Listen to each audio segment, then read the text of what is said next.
Just strikes me that even by Harry and Meghan's standards, what a ridiculously turbulent week this has been. Let's talk about... So like Prince Harry was doing his thing, staying away from the crown and riding the love for Princess Diana, but now the UK government froze 40 million meant for his big Diana project, and it all sounded so perfect, like a huge charity to honor her life.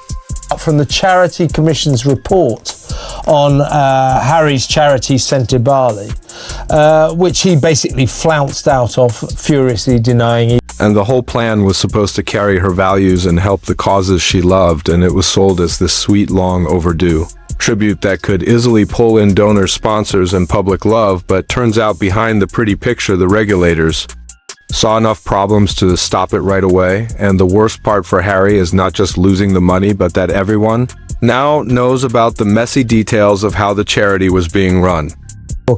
She said Harry and the other trustees, let's be fair, were basically racist, sexist bullies. She accused them of being... Basically, the way the charity was set up and how the money was supposed to move around was not okay.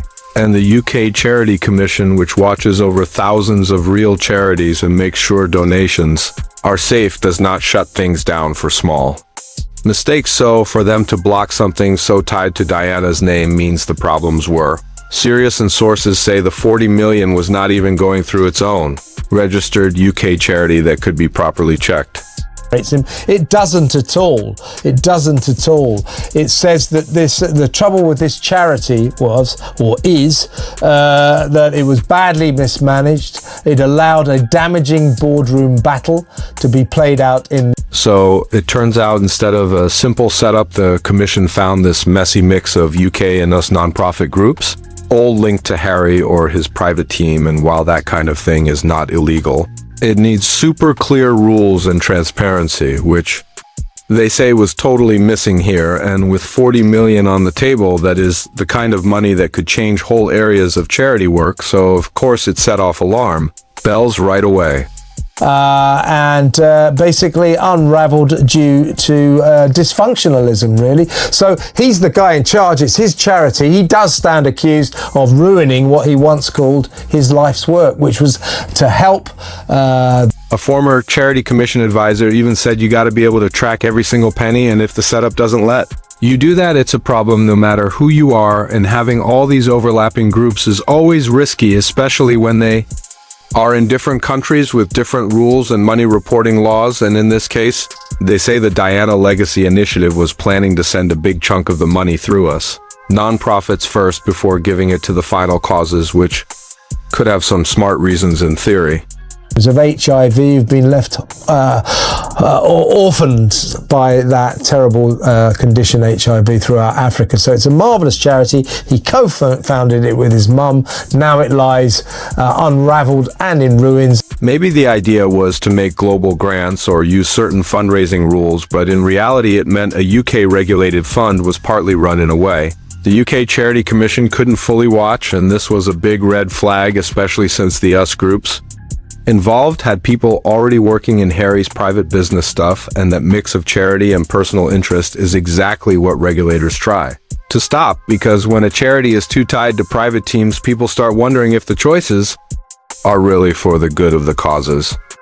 A serious amount of the blame, but of course, no, it's not his fault. Nothing is ever his fault. So he's flounced out, nothing to do with me, blaming everyone else. He's petulant or maybe just in the best interest of whoever controls the cash. And for Harry, this looked really bad, making it seem like the setup was not just for charity, but also flexible enough to move money around if they wanted. And while the structure was the first red flag, the way they planned to use the money was an even bigger one, because in the charity world there is a known small percentage that can go to admin costs like paying staff, covering travel audits and marketing.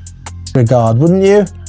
Well, before the comment section yells at us, he co-founded this for his mother with another prince. They both co-founded this charity together to honor their mothers. So this was post Princess Diana that But those admin costs are supposed to stay reasonable, so most of the donations actually help the causes and the papers the UK charity commission got showed a worrying plan where a huge chunk of the money would go to admin stuff, and yeah, some things were normal like event spaces, promo work, and building a website, but other costs were super questionable like hiring consultants already tied to Harry's private projects and travel bills way higher than what charities usually spend.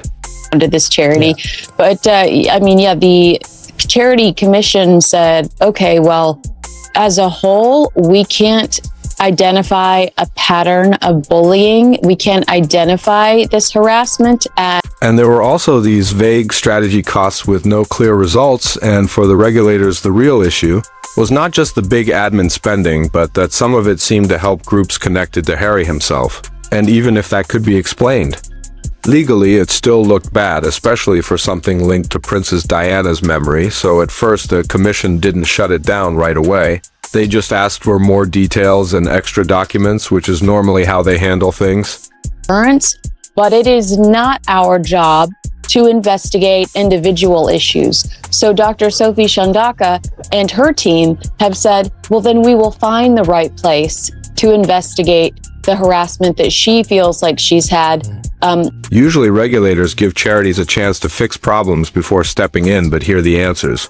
They did not calm them down at all, and people who saw the letters said it was the same pattern every time they asked where the money was going. They just got vague talk about the mission, and when they wanted detailed charts, they got short summaries, and some numbers even clashed with other numbers in different papers, and that kind of mess is a total disaster in charity work, especially when the whole world is watching. Was aggressive towards her by Prince Harry and some of those other members that stepped down and quit the board. So the Charity Commission said, look, we aren't finding an overall theme of bullying, but it's not our job to. After weeks of going back and forth, the commission decided the 40 million just was not safe enough without better transparency, so they froze everything until the rules and setup could be fixed. And while this is not forever, it is super rare for something this high profile to get blocked so late in the game, and the hit to his reputation could last a long time because the Diana Legacy Initiative was not just another charity for Harry, it was sold as a deeply personal mission and all. The promo leaned hard on his mom's image.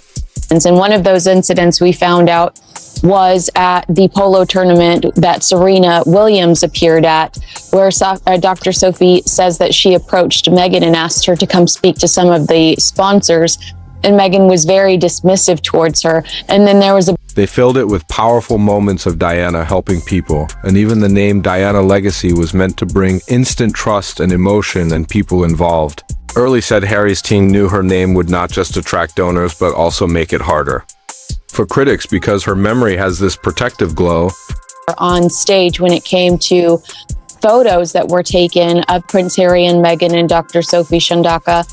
And afterwards, the stories that were circulating were that Meghan was this aggressor on stage and manhandling. One insider said the idea was that if you wrap yourself in Diana's image, people will think twice before digging too deep, but the more they tied it to her, the higher the moral standard became, and any mistake would feel not just like bad management, but like betraying her memory. So when the UK Charity Commission started asking questions, things got serious fast, especially with 40 million on the line.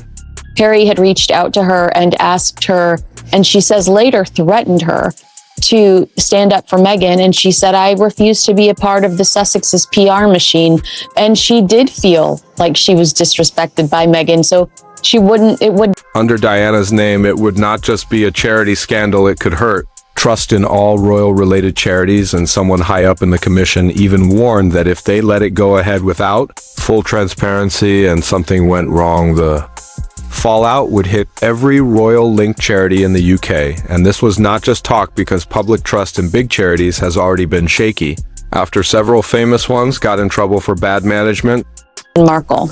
Yeah, and Harry apparently saw in the Mail today by the respected royal editor Rebecca English saying that Harry has spent, even now, is often on the phone into the small hours of the night shouting. With trust already shaky from past scandals over wasteful spending, a mess tied to Diana's name would blow up fast, and the commission knew how bad it would look millions of pounds under her banner, run partly through overseas setups with accountability gaps. So the government move was not just about rules. It was also about protecting donors and keeping the long-term trust in royal-linked charities safe.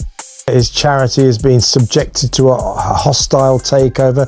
He's devastated by this, but frankly, his attitude, he's done what he always does in adversity. He's had a hissy